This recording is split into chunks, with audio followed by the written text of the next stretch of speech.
Hoy les presento Relatos de experiencias aterradoras e inexplicables, parte 3.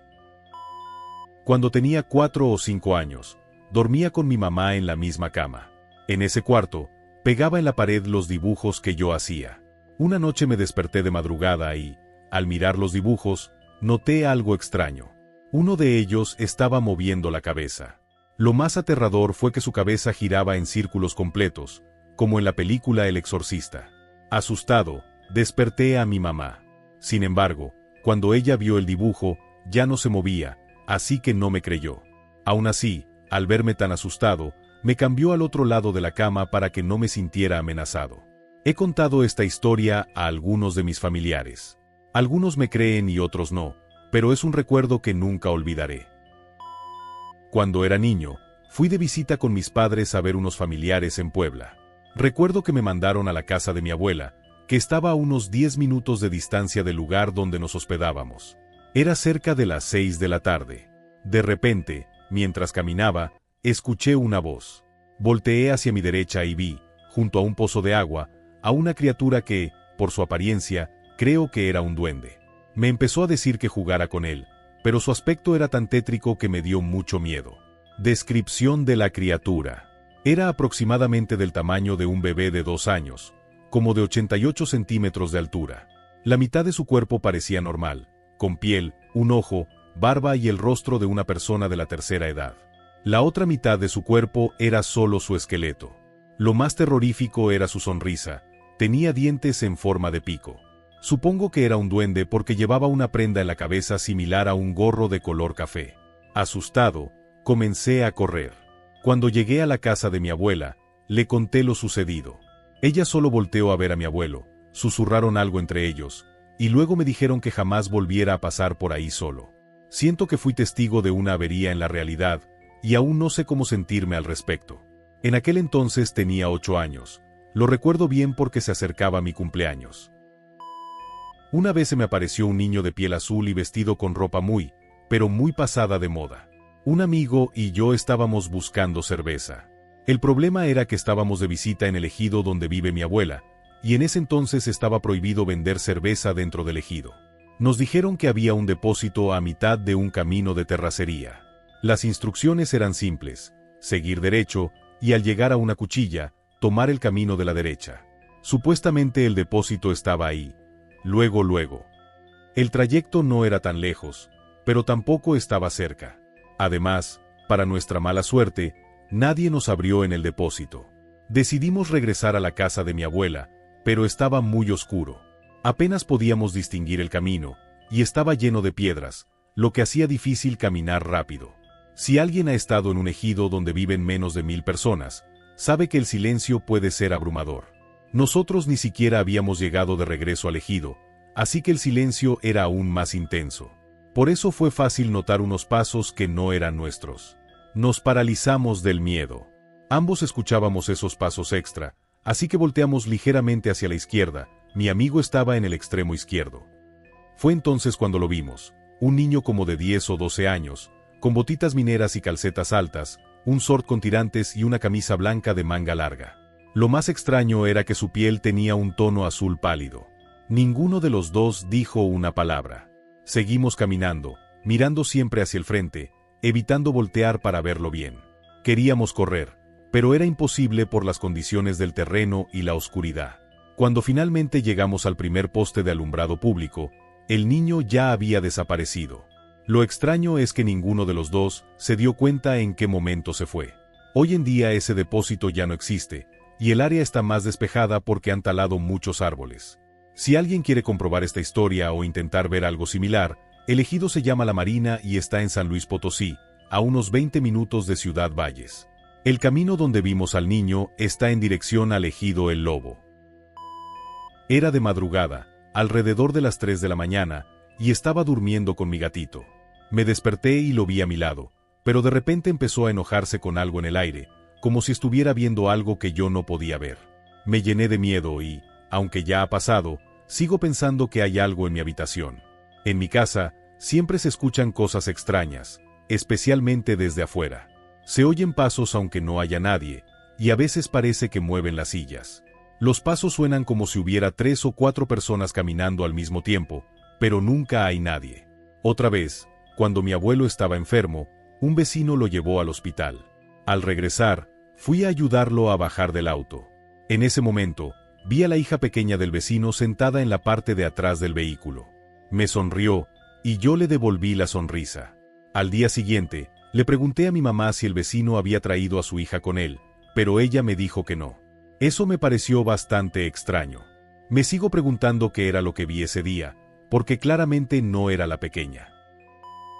Bueno, no es tan aterrador, pero es algo extraño que me pasó. Vivo con mi abuela, y generalmente estoy sola en casa hasta aproximadamente las 6 de la tarde. Un día decidí darme una ducha rápida como a las 3 de la tarde. Afuera del baño, hay un sillón a medio metro de la puerta, así que ahí dejé mis accesorios de uso diario, mis calcetines y unos snacks que planeaba comer después de bañarme. Entré al baño, y justo cuando estaba a punto de quitarme la ropa, escuché que alguien tocó la puerta. Me exalté, pero traté de convencerme de que solo había sido el viento. Después de un rato, ya más tranquila, continué quitándome la ropa, pero nuevamente escuché que tocaban la puerta. Decidí salir del baño para revisar las ventanas, y estaban todas completamente cerradas. Incluso fui al segundo piso a verificar, y también estaban cerradas. Al regresar al baño, revisé su ventana, y también estaba bien cerrada.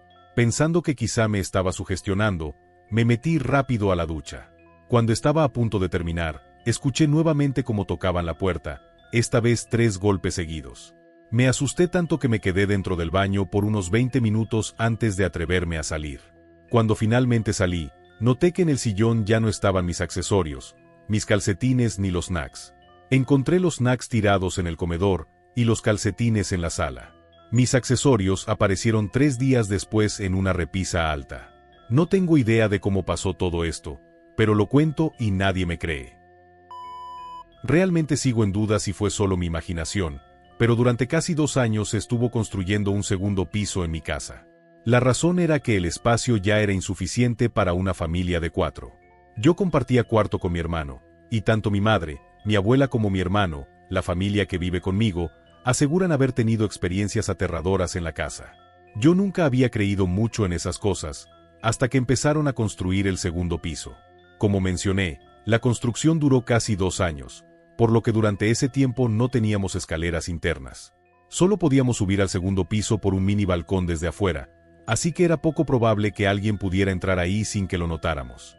Desde que empezaron a colocar cosas como los pisos, y cuando me quedaba solo en casa, empecé a escuchar pasos en el techo, aunque parecían venir de abajo. Nunca le di demasiada importancia. Cuando finalmente colocaron las escaleras dentro de la casa, mi madre y yo subimos al segundo piso. Mi madre siempre decía que sentía cosas extrañas en su cuarto. De hecho, tenía tanto miedo que mi abuela tuvo que colocar crucifijos en su habitación. Además, ella dormía con mini luces encendidas. Yo no le prestaba mucha atención, ya que nunca me había pasado algo parecido, hasta hace poco. Estaba jugando en el cuarto de mi hermano cuando, esta vez, no escuché simples pasos, sino pisadas fuertes, como cuando alguien está enojado y camina rápido, golpeando el suelo con fuerza. Me alarmé y fui rápido a revisar. Alcancé a ver una sombra pasar en dirección al cuarto de mi mamá. Subí corriendo, pero cuando revisé, no encontré nada, ni una señal de que alguien hubiera estado ahí. No sé por qué estas cosas empezaron a pasarme casi 1 año después de haber comenzado a usar el segundo piso, pero sin duda me parece extraño. Según yo, no hay registros de fallecidos en esta casa ni nada parecido que lo explique. En mi adolescencia solía correr mucho, literalmente a todos lados. Vivía en un fraccionamiento construido en un cerro, así que las bajadas eran muy rápidas. Desde el fraccionamiento, había una avenida de 2 vías que rodeaba el cerro. Un día iba a casa de un amigo que vivía en el fraccionamiento más abajo, a unas 20 o 30 calles cuesta abajo. En un punto debía cruzar la avenida que mencioné. Como es México y el terreno es un cerro, el camellón estaba espantosamente construido, lleno de hoyos para árboles que seguramente aún no han plantado. Mientras bajaba corriendo a toda velocidad, crucé la avenida en dirección al camellón. En el aire, me di cuenta de que iba a caer justo en uno de los hoyos, y que en la avenida de subida venía un Tsuru a toda velocidad. En una fracción de segundo supe que no solo caería mal, sino que quedaría frente al auto, y era imposible evitarlo estando en el aire y sin nada a que agarrarme. Fue entonces cuando sentí un fuerte tirón, como si una mano me sujetara por la playera, justo por el hombro derecho. La fuerza fue suficiente para empujarme un paso atrás y dejarme parado en la orilla del camellón. Volteé de inmediato, diciendo, «Wow, oye, mil gracias». Pero no había nadie. Y cuando digo nadie, es nadie, ni una persona a una cuadra de distancia. Llegué a casa de mi amigo con las piernas temblando y sudando frío. Julio de 1998. Tenía una cita con el dentista a las 8 de la noche, el último turno, ya que salía tarde del trabajo y era el único horario que podía. Mientras iba en camino, comencé a sentir una mala sensación, ese escalofrío que recorre tu espalda y no sabes qué lo provoca. Preocupado, aceleré el paso, pero de repente, un dolor de estómago me detuvo en seco. Junto con un rugido en las tripas, sentí un calambre y esas inconfundibles ganas de soltar un pedo. Pero el sexto sentido se activó de inmediato, como una alarma, advirtiéndome que no era buena idea. Transpiraba frío mientras, como en una película vieja, imágenes de baños pasaban por mi cabeza, recordándome que estaba lejos de casa y en una situación peligrosa. Con terror y resignación, decidí cancelar la cita y tomar un taxi. Fue un viaje largo y lleno de suspenso, pero después de una odisea, logré llegar a tiempo al baño. Trabajo como empleado en una conocida cadena de tiendas de autoservicio. Mucha gente no lo sabe, pero estas cadenas tienen turnos nocturnos en los que, aunque no se atiende a clientes, se realizan actividades como surtir y acomodar mercancía. En mi caso, el turno nocturno es de 11 de la noche a 7 de la mañana. Es un horario tranquilo, ya que al estar a puertas cerradas trabajas a tu ritmo y con poca compañía, usualmente 2 o 3 compañeros como máximo. Todo comenzó una noche cuando nos dividimos las actividades. A mí me tocó acomodar y etiquetar mercancía en la bodega. No es un lugar muy grande, pero incluso de día tiene una aura tétrica y la incómoda sensación de que nunca estás solo. Esa noche, estaba realizando mi trabajo con mis audífonos puestos. Sin embargo, tuve una conversación con lo que creí que era uno de mis compañeros. Hablamos por cerca de media hora, aunque él estaba en un tramo distinto de la bodega y yo en otro. La conversación fue larga y fluida, al punto de que no sospeché nada extraño. El cuerpo y el alma se me congelaron cuando llegó la hora de descanso. Al pasar por el área donde se suponía que estaba mi compañero para irnos juntos, no había nadie. Me di cuenta de que había mantenido una conversación completa y prolongada con algo que nunca estuvo ahí. Hola, eso amigos. Es todo, amigos. Espero que todos se encuentren Gracias bien. por quedarse. Sean bienvenidos Dejen a estos sus comentarios, misterio y terror, sean buenos en o donde malos, encontrarán me relatos ayudan de a terror mejorar. reales. Si Si les les gustó gustó el video, no olviden darle curiosidades like y que hay que suscribirse su inmensidad que tiene tengan para buen día. ofrecernos.